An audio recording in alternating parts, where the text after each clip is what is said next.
we talked about it a week or so ago. What are things that you think you can do better?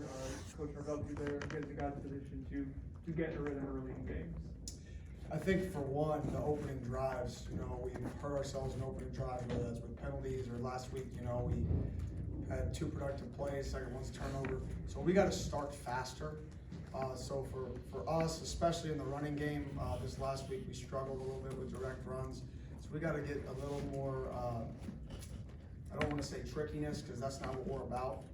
We still need to be able to run the ball at people, but we need to be a little more creative offensively to try to create some explosive runs and some spark runs earlier in games like we did, like we had some of those creative misdirection runs in the second half, which were productive runs. So we got to do that earlier in games as an offensive staff, starting with myself.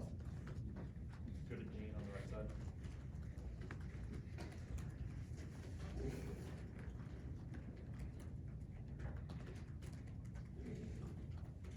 Hey Kenny, good afternoon. How you doing? Good. I want to ask you about you guys. It seemed like you had a plan to switch quarterbacks early in the game for the first couple series. Is that still something you guys want to implement in this offense? Is it maybe you go back to the drawing board and look, maybe stick with one guy? What's the thought process there and going back and forth with QBs? Well, they both have a unique skill set. They're both different players and they both add value when they're on the field. So we did have a plan early to kind of go drive, and then kind of roll with the hot end from there. And yeah, that's something we're going to continue to evaluate, continue to work through. Obviously, Jordan's availability the last few weeks has been kind of throughout practice, so we'll see how that goes this week because that will have an effect on obviously that thought process. And obviously, you guys are not satisfied with what's going on with short yardage. You guys, I know you work on a lot of that practice, those situations, but obviously it's not working well, and that it kills drives for you guys. What can you do to try to rectify that issue? Is it personnel changes? Is it changing play calling? What's at the bottom of that? I think just understanding who we are. I mean, you look at week 1, and we were successful in that situation. We've had some injuries, some guys dinged up, and that's kind of changed the course of kind of who we are offensively. And I don't think I've done a good job adapting to that personnel change week 1 to week 3. And obviously 2 weeks in a row being absolutely probably the worst in the country at 3rd and 1, 4th and 1 to 2, which is where we're probably at. We've always been a team that is a direct run, and we're going to run the ball at you, not around you. And that's been our success, and that's been one of our strengths as an offense dating back to Arizona State for 8 straight years. That's something the last 2 weeks that has been a struggle. And we're going to have to adapt our plan around the guys that are on the football field, and we're going to have to do a better job as a staff, starting with myself, to put our guys in a position for them to succeed, not just things that we've done in the past that have been successful. When Jordan is in the game, are teams doing anything differently to take away his running ability, or is it just not come out of the flow of the game? Obviously, week 1 there was different plans for both guys, and you could see that when McKenzie hit the field versus when Jordan was on the field week 1. Week 2, Jordan was on the field so limited. We really didn't get to see what a specific plan was in week 2. And week 3, there was a very minor change to what they did, but I would say it was about 70-30, 70 the same, 30%. They played a little more cover 2 into the boundary when Jordan was in, obviously trying to keep zone eyes on him, that would to prevent the scrambles. But for the, I would say 70-30 was the same as how they played McKenzie. Ken, you can walk us through, I know you guys script a ton of plays ahead of time before even going into the game, but what is the workflow with you in the booth, Mike down on the sidelines? What it would like play calling? How does that all play itself out each week? Well, every week we go in, we get a first 9 together, which is basically, it's a sequenced first 9 that you only get off the first 9 unless there's a outstanding circumstance like a 2nd and 17, a third down in some capacity, and then which we go to our sequence 3rd down calls, which we have an order of which 3rd down calls we like based off 3rd and 1 to 2, what our top call is 3rd and 4 to 6, 3rd and 7 and 8. So I would say, especially early in games, and starting the second half, we're very scripted in terms of exactly how we want to attack a defense, and what those calls are gonna be. So me and coach communicate, we've been working together for a long time. It's really just status quo from that standpoint. But at the end of the day, everything's a reflection of myself, and I've gotta find a way to score points. I gotta find a way to help our guys, put them in a better position to score points, and find a way for us to stay out of our own way. Because we didn't get penalties this week, but we had 5 turnovers, technically 6, but I don't count Hail Mary. But 5 turnovers in a football game, that's not a recipe for success. 52 plays is not a recipe for success. When you have 4 drives, that last 2 plays or less, 1 play touchdown, 2 first play turnovers, second play turnover, you're really playing a game in a 9 drive game. When you have a 9 drive game, you're really playing 2.5 quarters of football offensively in that situation, and then you don't score when you get down to the 1 yard line. All those little things add up to 14 points in a football game, which is unacceptable. Mackenzie hasn't had a lot of failure on a football field, really in his life probably. How's he handling this, and especially a game like that where he was credited with a lot of those turnovers? Yeah, he's competing. I think that's the best thing, and I told our guys yesterday, is we're all in this together to compete to be the very best we can be. All right, there's no hanging your heads, there's no woe is me, who cares what everybody says. We're doing whatever we can to be the very best we can be. And how do we do that? We all take care of ourselves. We all show up every day, and we just try to get a little bit better, and a little bit better. If you worry about what's happened in the past, if you worry about what people are telling you, if you're sad every day because of how we started, I feel bad for you in the real world. Because when that thing hits you, well, welcome to it, right? You got to find a way, and our guys eventually, the work we're putting in, right? It's like the old bamboo saying, right? The work you're putting in, you don't know it's growing roots, and then all of a sudden it spurts 90 feet, right? We don't know when that 90 feet is going to happen. I keep telling them, I wish it happened last week. I wish it happened week 1. I don't know. But if we keep putting in the work, eventually that bamboo tree is going to start growing. And that's our challenge, is not many people are gonna stay true to the process when bad things happen. Not everybody just wants to jump ship and change, right? There is no change. There's a recipe for success, it's hard work. That doesn't mean you're gonna be successful, it just means it's the recipe. Eventually, I don't know how long it's gonna take, but the hard work's gonna pay off, and the tree's gonna start sprouting. And that's the message to the guys. And the practice we had yesterday was one of the best Sunday practices since we've been there. And that doesn't guarantee success, but it guarantees that we're getting better.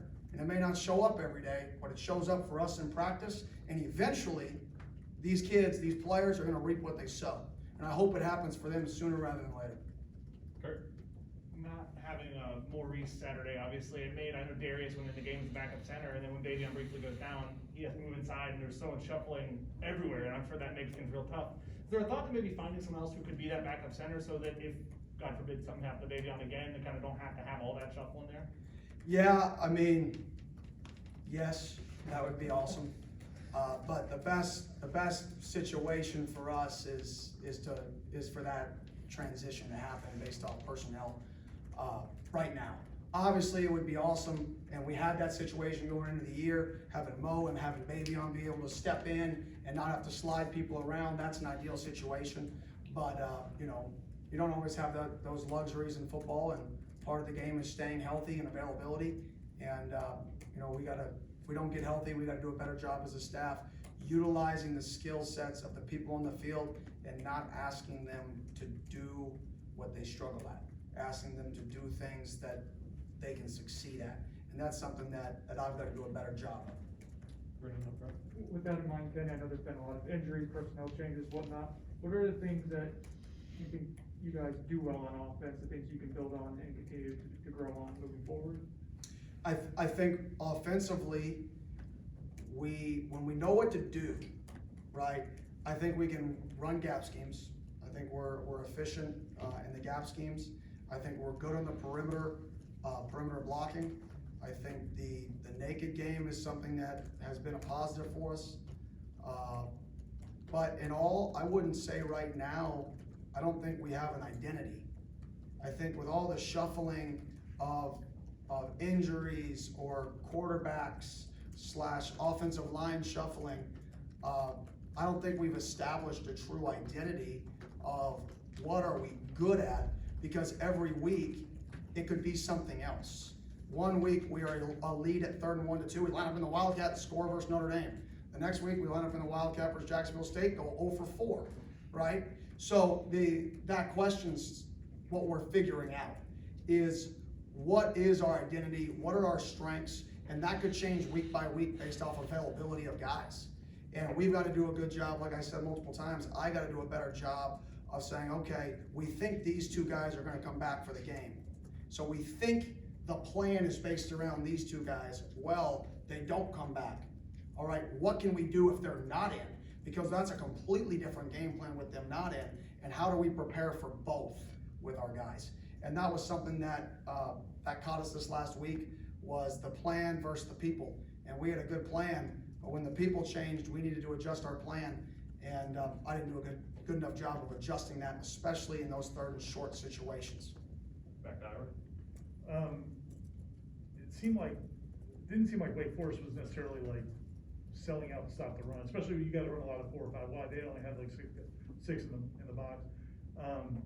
Did you guys feel like you went away from the run because of score and getting behind, or were there more opportunities to run the ball? No, we just struggled. In all reality, we struggled blocking them. You know, our explosive runs were off miskeyed tosses, in which it's just a perimeter toss play. You know, we struggled just blocking them. We struggled with a little bit of the movement up front, going from 3s to 2 eyes, from 2 eyes to 3s, which is a guy inside the guard spiking out, or a guy outside the guard spiking in. We just struggle with a little bit of the movement, but you're exactly right. I mean, they blitzed us 2 times in the football game on base downs. They lined up, they played man free, and they said, man to man, play ball. So we got to, like I said, we got to do a better job as a staff helping our guys win those matchups, helping our guys when they get into those situations, scheming up more free plays in which where we don't have to always win, in which a lot of those explosive runs we had in the game were of that category, were of influence pitches and stuff like that. So we got to do a better job of helping our guys when they get put into the plain and simple, it's man free, it's a one-on-one game. I got to do a better job of helping our guys. In that vein then, do quarterbacks have to be more confident in throwing one-on-one situations with receivers? Are they open, they're not seeing it, and how much of it is just simple confidence in being able to win your matchup one-on-one? Yeah, I mean, when teams play like that, it's exactly what you said. It comes down to one-on-ones, whether that's one-on-ones in the box, when teams just line up and play man-free. It's one-on-ones in the box, it's one-on-ones in the perimeter. But it goes back to if we aren't consistently gonna, win those, I've got to do a better job of helping our guys win those, whether it's leverages, creating stacks, creating bunches, motioning to help our guys with leverages, creating more pick routes, more influence runs, so we don't have to win at the point of attack as much. Whatever those schemes are that week, if we are struggling, I've got to put together a better plan to help our guys. And I think that too many times throughout the football game, I just said go win, and I didn't help our guys and put them in the best position to be successful. Because that team honestly didn't show to play man-free. They were about an 8% man-free team going into that game. Everything they showed was quarters and pressure 300 3 deep, 400 3 deep, and they were a pressure zone team. Basically, his entire career, that's what that system is. Started with Mike Elko. When Mike Elko was there before he went to Notre Dame, same thing Clark Lee ran at Notre Dame. That is a soft cover 4/cover 3 pressure defense that lined up and played man-free. So it was an adjustment, and we didn't have enough things to help our guys versus man-free in the run game and the pass game to be successful. Coach, I know it has to do with injuries, but you're trying to prepare a plan A and a plan B in a 20-hour time frame. It's a challenge. Can you just keep it simple, stupid, kind of thing, and reduce the amount of stuff you're trying to give the players? Yeah, I would agree. Simple, stupid is, I'm with you. And I agree. Get everybody on the same page, but with that, there's a lack of being able to help.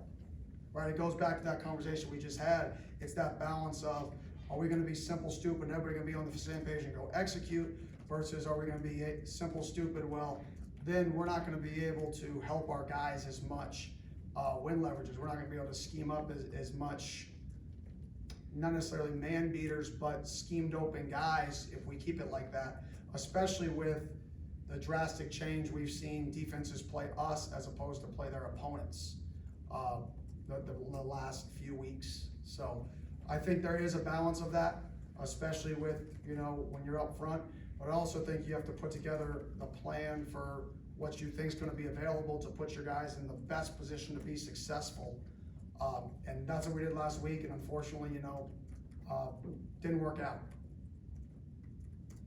Okay, thanks, guys. Thank y'all. Y'all have a good day.